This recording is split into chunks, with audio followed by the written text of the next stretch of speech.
저는 오늘 임마누엘이란 제목으로 하나님의 말씀을 여러분들과 함께 나누고자 합니다. 지금으로부터 8년 전에 제가 이 이문동교회 고등부 전도사로 사역을 마치고 떠날 때가 8년 전이었습니다. 교육전도사로 2년간 사역을 마치고 전임 사역을 나갈 때였습니다. 2013년 12월 24일이었습니다. 그때 성탄 전야제 때 지금처럼 우연히 설교할 수 있는 자리를 얻게 되었습니다. 그 당시 저는 교육전도사를 마치고 광야로 가겠다라고 사임을 표명하고는 다른 교회를 가야 하는 상황이었는데 아직 갈 곳이 정해지지 않은 처량한 신세였습니다. 12월 24일이면 이미 사역할 교회가 정해져 있어도 한참 정해져 있어야 했는데 저는 그 당시 갈 곳이 없었습니다. 그때 제가 이 본문으로 설교를 2013년 12월 24일에 했던 기억이 납니다. 그 설교의 시작이 이렇게 되었습니다. 저는 지금 갈 곳이 없습니다. 친구 전도사님들은 다 갈 곳이 정해져서 행복해 하는데 저만 갈 곳이 없어 나를 다 불쌍하게 쳐다봅니다. 지금 또 이 말을 하니까 성도님들이 저를 불쌍히 여기려고 하시는데, 그런데 그러지 마십시오.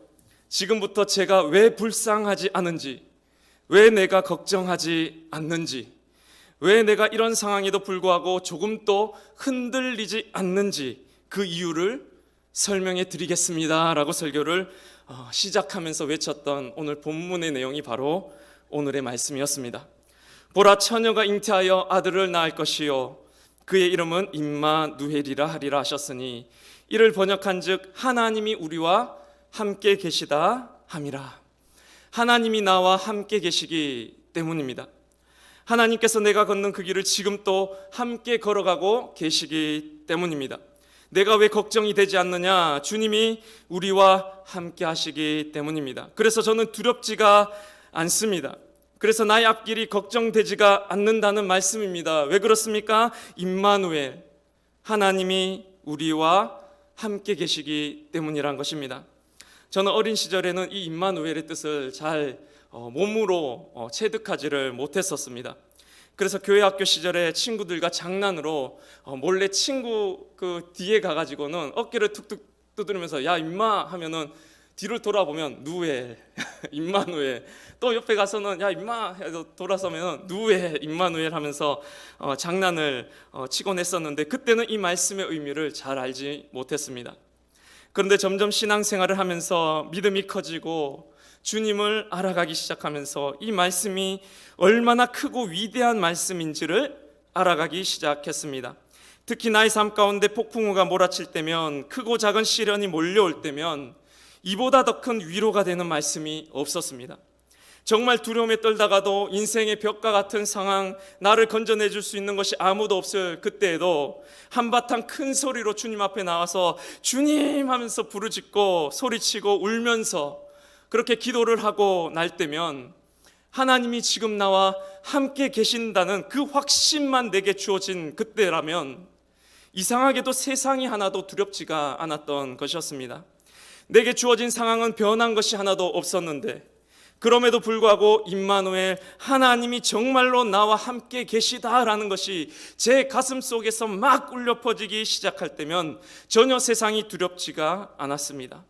하나님이 내 두 손을 붙잡아 주신다고 생각하니 마치 나의 두 팔이 무쇠팔이 된 것처럼 그렇게 강한 힘이 느껴졌기 때문입니다. 보라, 처녀가 잉태하여 아들을 낳을 것이요 그의 이름은 임마누엘이라 하리라 하셨으니 이를 번역한즉 하나님이 우리와 함께 계시다 함이라. 사랑하는 성도 여러분, 오늘은 성탄 전야입니다. 하나님이 인간의 몸을 입고 이 땅에 오신 날을 기념하는 날입니다. 하나님이 이 땅에 오셨다는 것이 왜 내게 기쁨이 되는지 아십니까? 임마누엘, 하나님이 저 높고 높은 곳에 계신 하나님이 아니라는 뜻이기 때문입니다. 하나님이 저 하늘 위에서 우리의 삶을 방관하고 계신 분이 아니라 이 낮고 낮은 이 땅에서 매일매일 치열한 현실을 마주하는 우리네 삶의 한 복판에서 임마누엘, 하나님이 우리와 함께 울고 웃고 길을 가고 오는 동고동락하시는 분이시란 뜻이기 때문입니다. 내 현실이 이렇다고 좌절하지 마시길 바랍니다. 거기에도 주님이 함께 계시기 때문입니다. 내가 처한 상황이 절망스럽다고 낙심하지 마시길 바랍니다. 거기에도 하나님이 함께 계십니다. 낮고 찬한 마국간에 우리 예수님이 탄생하셨던 것처럼 절망적이고 낙심되고 힘겨운 나의 삶 가운데서도 주님이 함께 계심을 믿으시는 이문동의 모든 성도님들 되시기를 간절히 바랍니다. 저는 그래서 순복음 신앙 있지 않습니까? 그 순복음 신앙의 장점이 저는 이것이라고 생각을 합니다. 교단이 다르고 장단점이 다 있겠지만 얼마 전에 돌아가신 조용기 목사님의 그 순복음 교단이 있지 않습니까?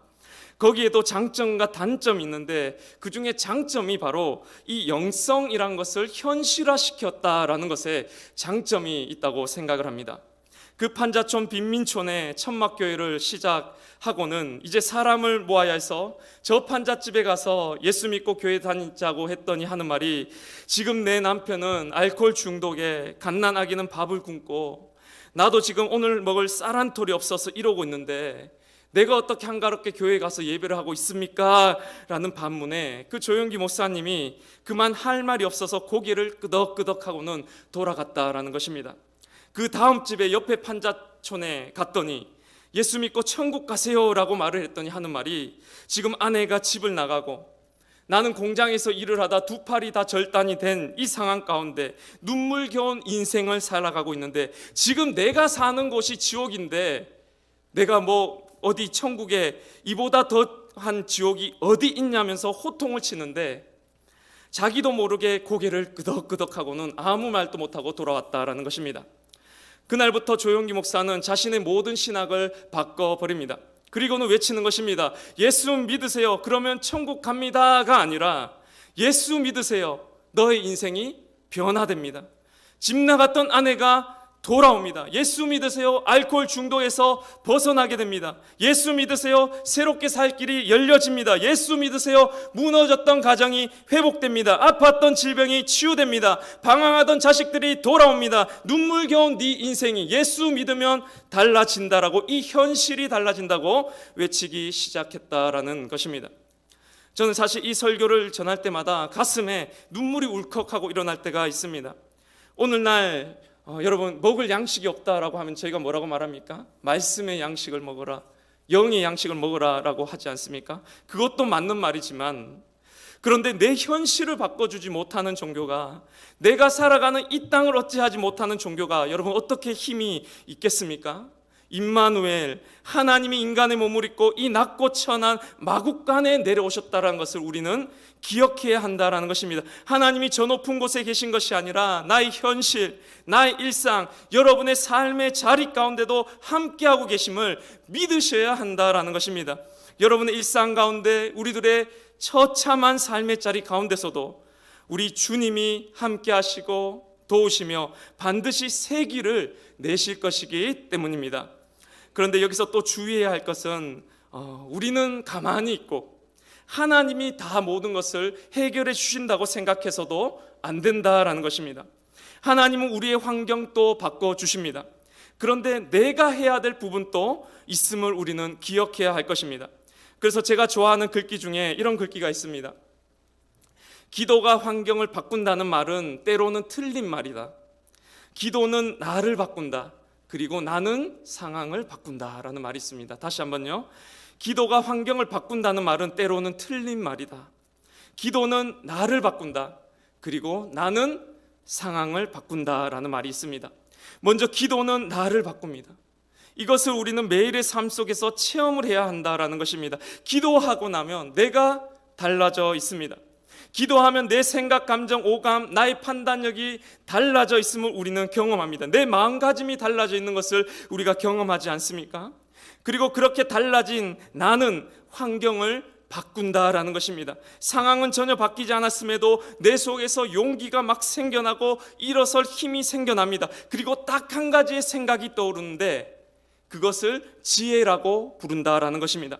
그 지혜를 하나씩 행할 때 내 삶이 조금씩 바뀌어지게 된다라는 것입니다. 주님이 나와 함께 계심을 믿고 그 주님이 주시는 힘과 용기로 성령의 지혜를 하나씩 실천하며 살아갈 때 우리 삶이 변화되기 때문이란 것입니다. 그래서 예수를 믿으면 내 삶이 달라질 수밖에 없는 것입니다.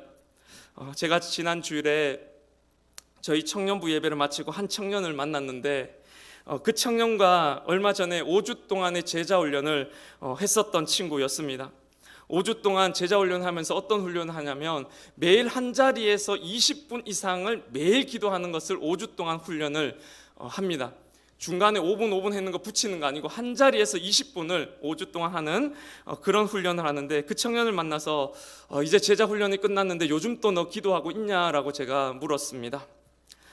그랬더니 그 청년이 하는 말이 저를 딱 보면서 와 이러더라고요.